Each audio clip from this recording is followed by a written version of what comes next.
As ek kyk, sê maar 3 maande gelede, nee, as my elektrisiteit R400.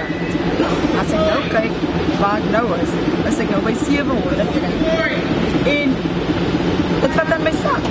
Terwyl gebruikers soos Libby Davies onder die hoë Eskom-tariewe kreun, het dit nou in die lig gekom dat Eskom 9% van die totale krag wat hy kan opwek, onder kosprys aan BA Billiton se 2 aluminium smelters verkoop. Hierdie smelters is in Mosal, Mosambiek en Hillside in Richards Bay geleë. Terwyl gewone mense sowat R1.40 per kilowattuur betaal BA Billiton by sy Hillside smelter net 22,65 sent per kilowattuur. Ons het in Kaapstad se strate gaan hoor wat die mense hiervan dink. Ek dink dit is hopeloos onregverdig dat ons op die straat meer moet betaal en die maatskappye in die land betaal minder. Ek meen, hulle is die mense wat die groot geld verdien.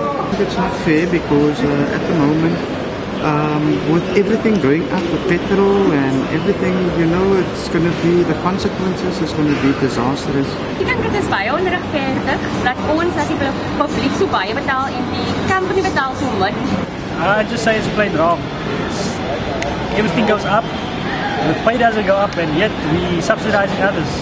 En ons op die huis sit en sukkel, wat nie ons vir ons kinders brood op die tafel kan sit, jy moet meer betaal vir ons elektrisiteit. Ek dink dit is regverdig.